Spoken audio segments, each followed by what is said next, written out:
So I've been an investor in crypto since 2016, and trust me, I have made some horrific mistakes. I was lucky to get into the market where not many eyes were realistically on me. But over those first 2 years, I made a lot of mistakes, overcame them, and lucky enough to be full-time in crypto in 2018. So in this video, we're going to go through what happened to me in those first 2 cycles, what happened, how I overcome them, and ultimately how I actually improved. In this video, we're going to compare the first 2 cycles I went through. This is a great idea from a comment, but we're going to look at what I did, how I overcome them, and what actually did genuinely happen to me. I want to let you know which one was better for me as a learning experience, because we are literally at the point of a third bull market. So sit back, relax, take some notes, because there's stuff in here that I'm going to reveal that I've never said publicly before, certainly on my YouTube channel. So probably worth hitting that like button if you enjoy this sort of stuff. If you want more of this content as well,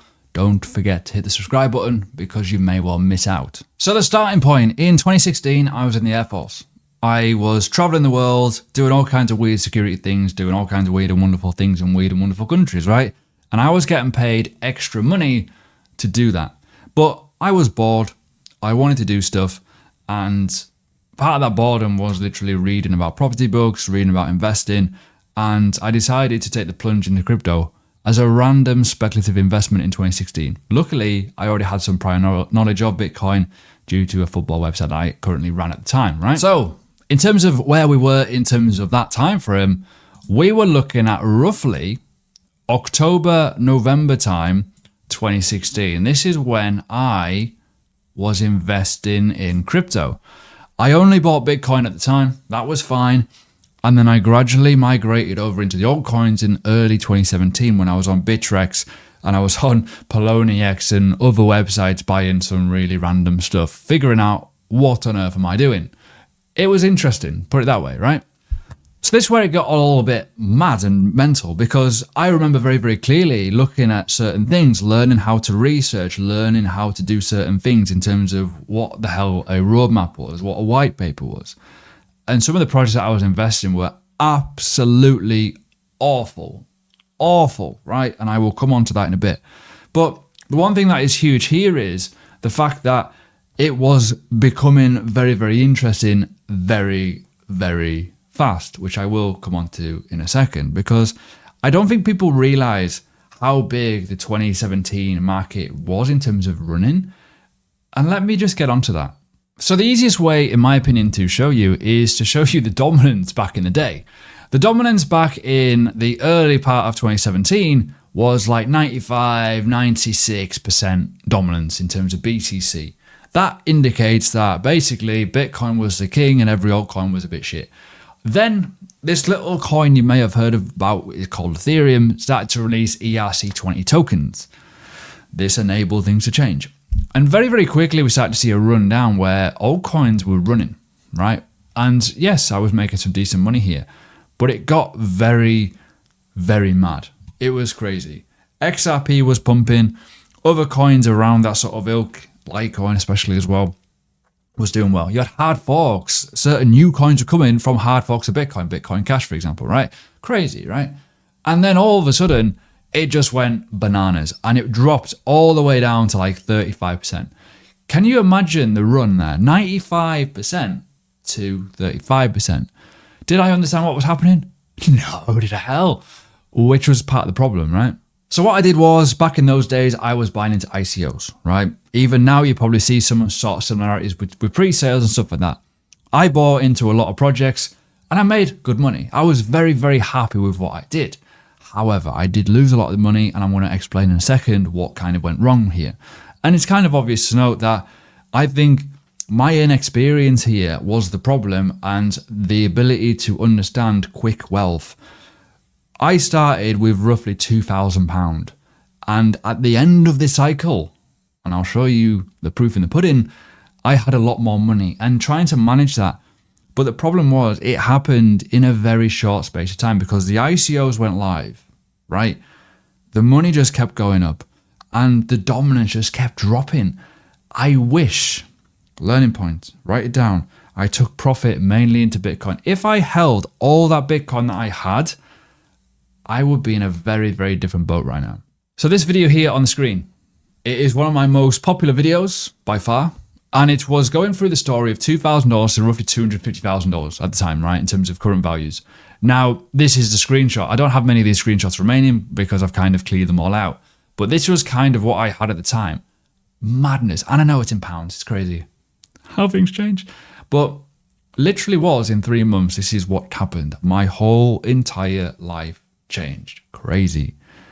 And the understanding point here in terms of which cycle was better, this one will always play a part in my life because this one allowed me to make so many mistakes without anyone watching. Because as much as it looks great being able to go, oh, I'm in the 3rd cycle, how did you learn all that kind of stuff? I always refer back to this one in terms of understanding that I made a lot of money very quickly. I didn't take nowhere near enough profit and I kept buying the dip that kept on dipping. I think a lot of people in the previous cycle did that and they can relate to that. But they couldn't relate to it in the previous cycle because I've already done it. Even though when I was taking profit, and we'll come on to the profit part in a bit, people were like, oh, it's going to keep going up forever. Doesn't always happen because I've also witnessed that. I've also been in that same boat, filling up with water. We're losing money. This is not looking great, bruv. Oh, bugger. We're dying here. That was a big problem. So when I go back onto that, I did take some profit, but nowhere near enough. That was the big pain point. When we talk about the peak and the loss here, it was a peak and there was a lot of unrealized losses as well. Basically, I didn't capture no one here. If I did a realization thing of waking up one day and go, you know what, I'm out, things would be very, very different in terms of where I am right now. But without that mistake, I probably wouldn't also be here neither. The thing was here, the learning point is, perseverance, being in the market, learning and continuing to come back. I say this all the time, the people that stay are the people that win. Because look at some of the biggest investors in the world, right? They've been around for a very, very long time, compounding their profits into more and more gains over time and time and time. It does work. It's just you got to kind of get on board with it, sadly. So fast forward a little bit longer into 2018, 2019, when I was going full time. This was the lull of the market where things got pretty bad. So what we've witnessed here is a monster run, right? This is the run to illustrate it. Crazy. We were now into this region here. This is where I kept buying the dip that kept on dipping. And then we went into levels here. Learning crypto was literally birthed. Where is it? Where is it there? That week, the 12th of November, 2018. Funny enough, my dad's birthday. Funny because it hurt. We were building a product in around these months here. This is when I left the Air Force. It was sitting at 6K and then literally went, died. Problem. Luckily, we had members. Luckily, we survived. Luckily, I didn't need to rely on it too much. But my entire investment portfolio halved. And then obviously we went back up from that point. When we go on to it, we are now looking at 2018, 2019. What happened in this run? There was a lot of Ponzi schemes. There was a lot of scams. I myself got scammed by an investment. I was due to be working as a role of a community manager in helping a coin launch. I got well and truly scammed. This is why I don't work for anyone, but put it that way. So I get a lot of emails now even saying, oh, do you want to do this? No, do hell. Why? Because X, Y, and Z. Not interested, right? So this run here saved my ass, right? All of these kind of Ponzi-ish schemes, but also you got to think the ICO boom. The ICOs were not cashing into Ethereum at the time. They were cashing into Tether or into Bitcoin because they didn't trust anything else. Remember, Ethereum went from $1,400 down to $82. It was a bit of a problem. People didn't really trust it back in those days, especially at the bottom. So they started to put it into BTC, and obviously BTC kind of went up. Then we obviously corrected. This then leads us into the obvious part of the little coronavirus problem that we had, right? Where oil went to zero. Market went a bit crazy. And let's talk about the start of that, because I think that's very, very interesting, right? Why is this interesting? Well, this to a lot of people, and myself, I knew a little bit about money printing. I knew about inflation. I knew about how things worked with interest just due to the fact that I've read into property books and stuff like that back before I wanted to invest in Bitcoin. However, in terms of the scale, I didn't realize how crazy it was. Quantitative easing is basically money printing. It was designed as all these kind of stimuluses and all kinds of weird kind of projects certainly in the UK, to save people's asses and try and save the economy. What this done was short-term pump the market. This then bred into problems. Oil went to zero, right? It led to all kinds of companies going a bit mental for some reason or another. Mainly the going at home vibe. Peloton, Zoom. All these companies went crazy. But so did Bitcoin. So did... Sorry, wrong side. This company, Learning Crypto, this went mad because everyone was at home, everyone was bored, everyone wanted to do something. So then people started piling into the market. Robinhood was listing random stuff and it was just bang, boom. Tesla bought into cryptocurrency. It went mad. This was the start of the new cycle. But it was, in my opinion, nowhere near as good as a previous cycle. And I want to get onto that. So going into this new cycle, we were just getting halving out of the way. Halving was in May 2020. And then the mother of all things happened. It was pretty funny though. We had the monster V-shaped recovery where it just went crazy. Liquidity went mad. And then the S&P just carried on going. It just went mad, right? But this then created some problems. It's certainly in my life. COVID was a bit of a pressure point. Why? Separation. Talked about it before. I had to literally get rid of half my portfolio just to make sure I was living in a house. Why? Because I'm self-employed. Problem, I was only self-employed for about 12 months, 18 months prior to that in terms of records. They're not going to give you a mortgage. So I had to sell quite a lot of my bags. So that's a learning point there. Luckily, I was able to overcome that. But it was a bit of a problem because I literally had about £15,000 to play with at the start of the bull cycle. I was like, okay, cool. That's great. I'm not going to make much this cycle. Luckily, I did. Luckily, and we'll come on to that. But the problem was here, this is the craziest thing. No matter what you've got, you may well find that you may well unearth something and you may make more money than you ever think. And I think that is a massive, massive learning point here. So in that time frame of me talking about removing a lot of my money, I was still talking about bull and bear markets. This was me talking about potential ending of the market. Wasn't that far off in all fairness. And as much as I like to go on the technicals, and I will come on to the end of the profit taking part in a bit, but the reality was here, this wasn't far away. And I had to literally start again. Literally, in February 2021, I was starting again. I was literally starting again, which was crazy to think. And this one allowed me to create more and more wealth just due to by pure grit, basically, by understanding that I had to buy certain things, I had to keep certain things, and I had to take money out of certain points to do certain things, which was mad in itself, right? However, it was a very, very interesting video, this, when we come back to it. But the problem was, as much as I had to take money out, I also got very greedy. This was the leverage cycle, in my opinion. The catalyst of it all was not spot, it was leverage. It was Tesla buying in. It was the excitement of QE. People buying high and wishing it went higher, right? Which is huge in a problem. There was also a Canadian ETF coming out, but I also took the piss out of a lot of people in terms of the lengthening cycle narrative, right? And this is when I started to take profit. Even though I suffered some problems, yeah, you can see that very, very easily. But I was lucky enough to make enough money. I was looking to buy Ethereum at like $80. It wasn't going to go back down to those levels. I had it, gift horse in the mouth. I was looking at it. I wanted to go even lower than $80. I wanted to go down to like really 60. I got far too greedy back in the day. Luckily, I snapped out of it. I bought some good stuff and it did very, very well, right? That was the most important thing. But when we look back on the screen here, I was doing videos like this. I'm not sure when this was released. 15th of October. This, you can see the state of me. I was not a happy bunny looking. Look at me. Look at the state of me. Oof, terrible. But I was talking about exit strategies. Everyone was like, why are you doing exit strategies? Why? Because we need to get out of this market because it's gone a bit crazy. And this was the most important thing here.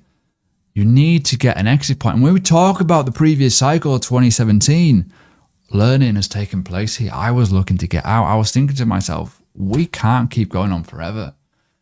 And as I say, the lengthening cycle, this was like the video that really kind of propelled a lot of people. This time is different. You've probably seen this video with this thumbnail.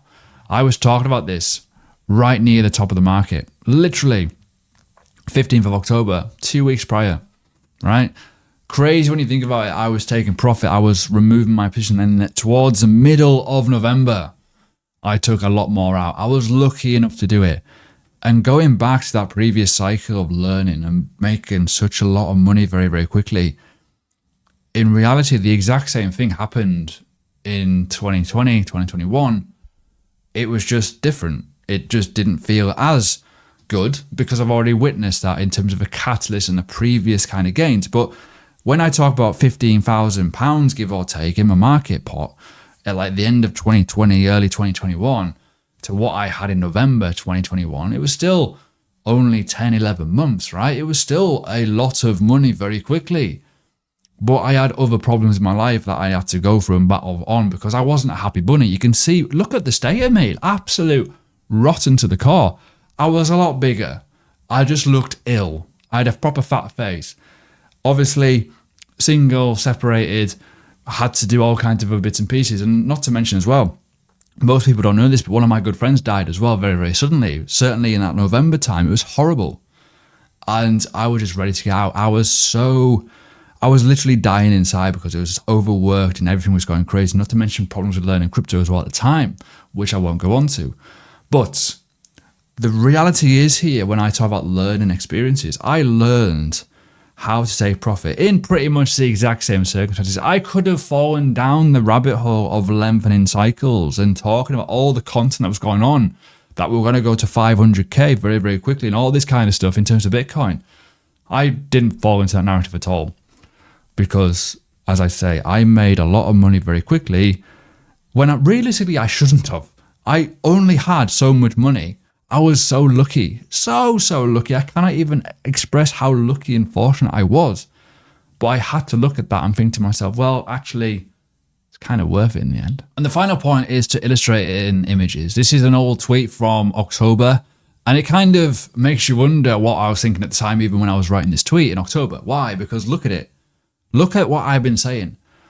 The thing is, even in October time, it was the bottom of this current cycle, right? What was happening? Yeah, crazy, I know. But this is the illustration here on the screen, right? Start selling. Just sold everything goodbye. That was when things were getting a bit rough.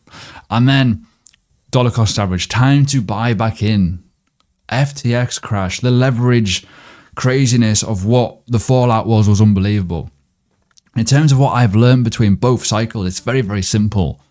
First cycle was the grounding stage, the fitting in, making something, learning as much as I could, but ultimately buying low, not selling higher, or leaving it to rot and ruin, and then wonder why things went wrong. The time passed, able to get my force together, and then into the second cycle was more important because, yes, I was buying low. Maybe I was going a bit too greedy, trying to get even lower prices to get even more money. But personal problems in my life allowed me to have issues really and creep in terms of doubt of the market, and it restricted me massively, right? Is this really for me? Why am I doing this sort of bollocks?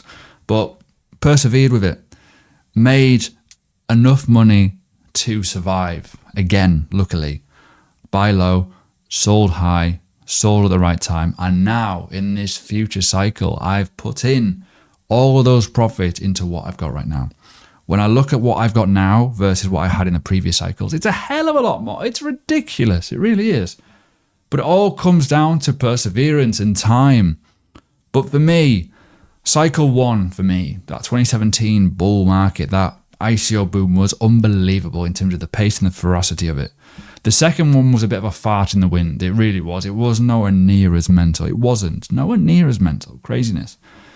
And I think the future cycles may well mimic 2017 because I think a lot of it was kind of faked with leverage, the fake institution, so to speak, right? And other bits and pieces going around as a narrative of the world, right? It's crazy at the time. We have now got ETFs in the market. They're buying up a lot of money, buying up a lot of Bitcoin, using a lot of money to buy that Bitcoin. It's crazy when you think about it, right? That could be a huge thing to allow dominance to go to a certain point at the bottom, and we make a hell of a lot more Bitcoin in value in terms of altcoins short term, and it could get crazy. But you've got to think of the time. So I hope you got some value from this video. I know it's a bit of a waffle video, but a lot of kind of experience points there, so to speak. Anyways, if you want to see more stuff, please do, if you've not yet done so, watch these videos that are coming up. It may well help you out.